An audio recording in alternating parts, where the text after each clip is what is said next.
The Birds' big decision has officially been made, as Nick Sirianni just confirmed the plan for the starters on Sunday, and more importantly, Saquon Barkley versus the Giants.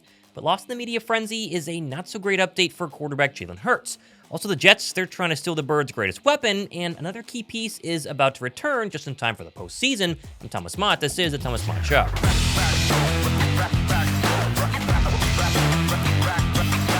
Well, as Eagle fans wait on pins and needles to find out who's playing this weekend versus New York, we're given two little announcements on Tuesday that have some big implications. First of which, anyone who likes jerseys will be happy to hear the all-black jerseys will make their debut finally this season in Week 18. Personally, massive fan of these. They look incredible. Kind of gotten overshadowed due to the Kelly Green hype, which is very much warranted, but at least we get to see them one time during the regular season this year. Also, in case you missed it, myself and Josh Davis, we're giving away 2 Eagles playoff tickets to the Wildcard matchup at the link in 2 weeks. All the details are down below in the pinned comment. You gotta go comment on my recap video. Again, it's all down there. Check it out. Make sure you guys get entered. Now, the other announcement was the CBS broadcast crew, which is confirmed now to be Andrew Catalon and former Giants running back and SNY Sports Talk host, Tiki Barber, which is pretty poetic, being that Tiki was the lead hater of Saquon, the now MVP candidate and 2,000-yard rusher, when he initially signed with the Eagles this past offseason. The fact that Saquon would even contemplate going to play for that team in Philadelphia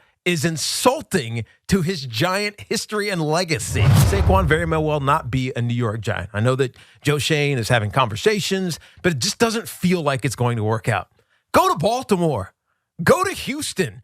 Go to LA Chargers. Do not go to the Philadelphia Eagles, because if you do, that appreciation and respect and reverence that we all have for you, Saquon, will be lost. I think I speak for all Eagle fans in that we'd love to have Tiki Barber have to call Saquon breaking the rushing record after his whole running his mouth offseason. But is he actually going to get the opportunity? Will Saquon even play? That's the main question. And the answer to that question is officially no. As at 12:30 p.m. on Wednesday, Nick Sirianni went in front of the media and confirmed the starters will not play, and that of course includes Saquon Barkley. We're gonna rest some guys. I know we're locked into that number 2 seed, so we're gonna rest some guys. There's gonna be some guys that are resting. There are gonna be some guys that are in reserve roles. You can't obviously rest everybody with the schedule.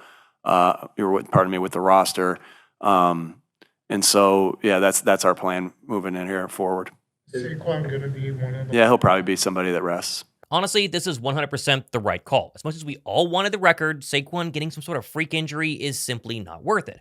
Playing in a meaningless game in Week 18 that could actually harm your chances of being healthy in an actual playoff game is just too dumb of a move to even attempt. Plus, if Barkley did play, that means the offensive line, all 5 starters, would play as well, putting even more key players in harm's way, again in a meaningless game that doesn't matter. And even if Barkley didn't have some sort of major injury, imagine simply a concussion. The chances of him missing the following week versus the Packers or Commanders due to the concussion is very, very high.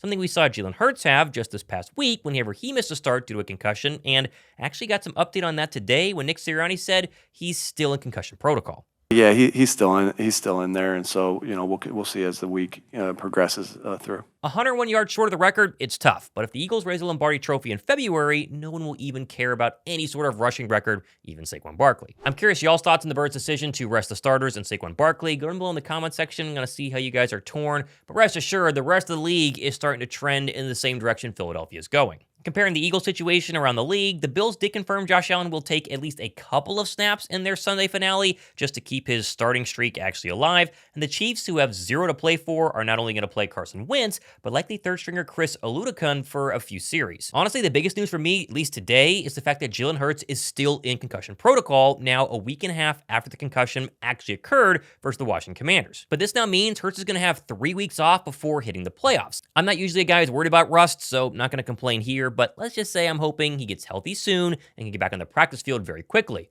Again, Hurts' concussion goes to show the decision to keep Barkley healthy was definitely the right one. Also, another decision that I'm definitely behind is the new report from SI.com that the Giants are planning on staying the course with GM Joe Schoen and head coach Brian Daboll, 2 of the biggest drivers in, one, Saquon Barkley even coming to Philadelphia, and also the architects behind the decision to keep Daniel Jones, pay him a bunch of money entering this season. Sign me up for a lot more Joe Schoen, especially in this division. That gets a thumbs up from Thomas Mott. What I actually do not give a thumbs up to or want at all is this bombshell Tony Pauline article that came out yesterday claiming that the New York Jets will try to pursue Howie Roseman this offseason when he said, quote, "A source told me the Jets need to think outside the box and do something crazy, such as offering Howie Roseman, the Brooklyn native who is presently GM of the Eagles, the keys to the franchise and an equity stake in the organization."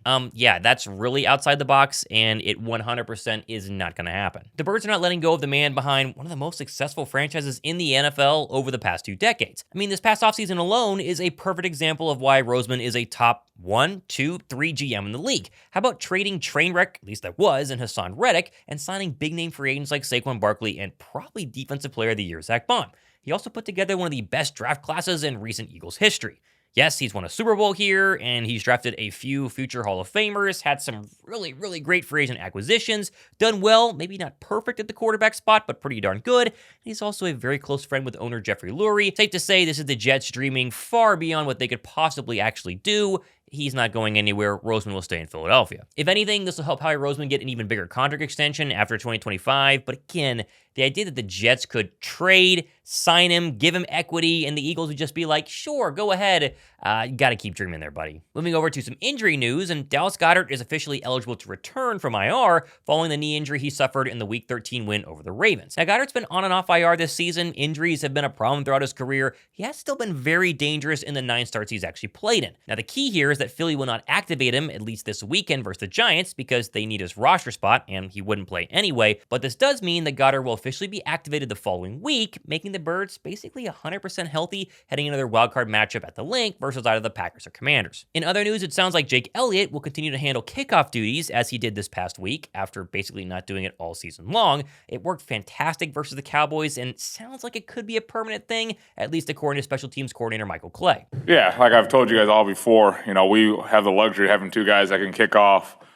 We just felt with how the wind was going that Jake was a better opportunity just with the direction and location we wanted. And like I said, he did a great job, keeping it out of Turpin's hands. He only caught the ball twice from a special team standpoint. But again, when you have 2 guys, just like you guys asked of Covey or Cooper, when you have the luxury of having 2 guys that could be good kickers or good punt returners, we're going to use it in the best way possible, just to put the team in the best position possible. Also, congrats to the winner of the Thomas Macho t-shirt giveaway, the person who got closest to Kenny Pickett's stats. That was Gage Evans D8V. So, Gage, go down below in the description box. Got my email there. You got to shoot me an email, confirm it's you. But you won. Let me know down below to claim your prize. Moving over to the Birds roster, and Philadelphia made a flurry of moves on Tuesday by re-signing guys like defensive back Mekhi Gardner to the practice squad to likely serve as an emergency secondary piece on Sunday with the starters sitting. I actually got to interview Gardner earlier this offseason and hope he can find a home going forward either in Philadelphia or elsewhere. The Birds also signed edge rusher Charles Harris back to the practice squad. Again, more assurance, at least in terms of the game on Sunday, but also in case Bryce has shoulder injury, which we don't know the significance of as of right now. Hopefully it's not significant, but if he were to lose snaps, which were already limited, Harris could be a guy to take over those. Finally, I just want to give a big shout out to Nick Sirianni for not only his success this season in becoming the second coach in NFL history to record 47 wins in his first 4 seasons, but also for riding the ship after the bye week disaster and making the tough calls all season long that have turned out to be really, really solid, including resting the starters and Saquon Barkley this week. Sirianni gets a ton of hate in Philadelphia. I've given him plenty of my own, at least over the course of his career. He's got to win some games in the playoffs, but I'm 100% behind him entering the 2024 playoffs. It sounds like his coordinators, especially Vic Fangio, are 100% behind him as well. Listen to Fangio rave about Sirianni's job as the head coach of the Eagles just yesterday. Yeah, I think he's done a great job coaching the team and having these guys prepared mentally and emotionally. Done a great job leading the staff. He's got good messages every week, tailored to the team we're playing and tailored to us as a team. I think he's done a fantastic job. The starters might be resting on Sunday. I will not be. I'll keep you guys up to date on everything happening. So be sure to go ahead and subscribe. Remember, halftime of Eagles-Giants on Sunday during our live stream. We're going to give away those 2 wildcard playoff tickets. All the details for that are, again, going to be linked down below. I'll put that in my description box. Quickly, though, as we're into 2025, massive shout out to you guys for 37,000 new subscribers on the channel, 14 million views this season. It's been unbelievable. I cannot thank you guys enough. The fact that I get to talk about the Eagles, you guys love watching it, is nothing short of incredible, and I am eternally grateful. Have a great rest of your holiday week overall in terms of the new year. Be safe, and let's get a Super Bowl in 2025. I'm Thomas Mott. This has been the Thomas Mott Show.